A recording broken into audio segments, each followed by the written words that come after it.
Alors, bonjour tout le monde! Aujourd'hui, on va faire quelque chose de pas mal assez dangereux, accompagné de la chaîne internet Les dangers de la science et des jeux. Bonjour. Aussi mon ami à mon école. Aujourd'hui, on va démonter une alarme de feu. Bien sûr que... Ah, ça fait pas de sens, mais on s'en fout. Oui, les alarmes de feu peuvent être très dangereuses. Il y en a certains qui sont toxiques, alors on s'en fout pas mal. Mais il y en a d'autres qui sont à ionisation, puis ils sont radioactifs, comme on peut voir. C'est sur le logo. Ouais. Alors, tourne à droite, s'il te plaît. Je vois le scripto à l'arrière. Ouais. Comme vous pouvez voir, on a le petit symbole radioactif là. Il est pas très visible. Là. Ils veulent s'assurer que personne ne le voit. Comme ça, on se fait tout irradier pendant la nuit par ça. Mais... C'est ça. Exactement ça. Alors, je vais replacer la lampe. Alors, juste... Ah, comme- ben, alors, qu'est-ce qui crée cette radiation? Alors, ce qui crée la radiation, c'est en fait l'américium 241 contenu dans les alarmes de feu à ionisation. Et c'est ça qu'on va essayer d'ouvrir dans la chambre à ionisation qui est ici.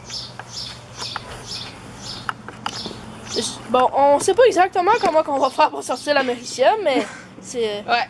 Bon, déjà, on va juste faire une petite identification. Ça, c'est un speaker. Ça, c'est un circuit imprimé. Et, bon, ça, le speaker, le circuit imprimé, les câbles électriques et la chambre à ionisation. Bon, alors on va commencer. On sait pas exactement comment on va faire, alors je vais couper la vidéo maintenant et je vais vous rejoindre quand on va ôter le couvert. Alors, rebonjour, j'ai réussi à détacher le circuit de ces plaques en plastique qui était très motivé à pas vouloir se faire défaire. Simplement sur un... non, je parle trop vite. Dans le fond, je vais couper la vidéo maintenant, simplement sur le fait que moi et mon ami, on aime ça, se parler. Puis là, je pense pas que vous voulez vraiment nous entendre parler pendant 10 heures de temps, faire nos commentaires comme les gars collent sur mes mains, je suis en train de mourir! Ok, ouais. Je vais couper maintenant, puis quand on va défaire la chambre à ionisation, je vais repartir. C'est le couvercle. En dessous se trouve un circuit intégré avec un condensateur... je pense pas de céramique avec plusieurs résistances et je pense un transistor etc. Et en dessous notre américium. Alors c'est possible que je sois capable de mesurer la radioactivité avec mon compteur GGR comme j'ai fait tantôt, mais maintenant qu'on est extrêmement proche de la pastille américium, on va voir. Je veux juste un peu nettoyer la place. Ouais, c'est une bonne idée parce que si vous voyez c'est un petit peu en désordre avec nos 10 000 tournevis. Là, tu prends la table, tu piches la table. Ouais. Ouais, c'est ça. Oh, bon.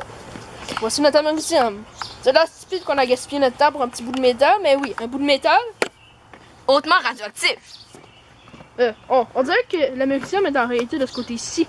Il est protégé par plusieurs plaques d'aluminium parce qu'ils veulent pas que les petits enfants fassent comme nous, là. Ouais, c'est ça dans le fond.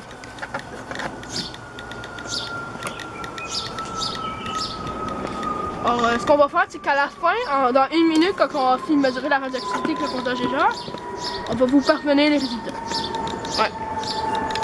Donc, dans 1 minute. J'ai arrêté de Alors, rebonjour, je peux maintenant vous parvenir les résultats.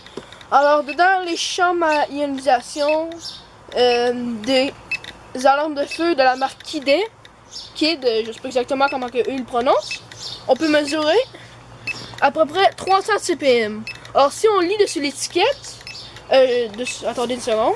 Alors si on lit sur l'étiquette de la chambre à ionisation, on peut voir que c'est 0.9 microcurie d'américium 241.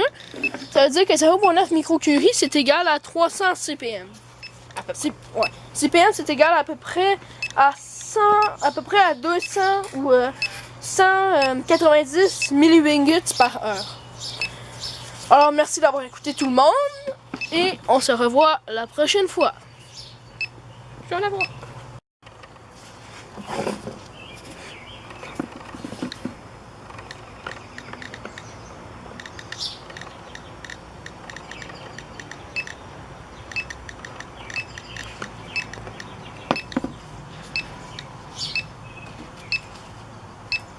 Un autre objet à notre collection de matériaux radioactifs.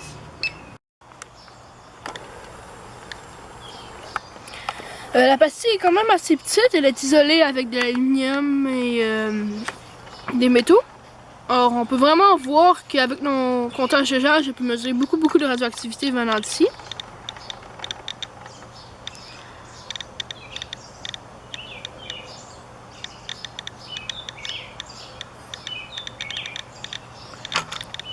L'américium est quand même très radioactif. C'est pourquoi on vous recommande de ne pas ouvrir vos alarmes de feu.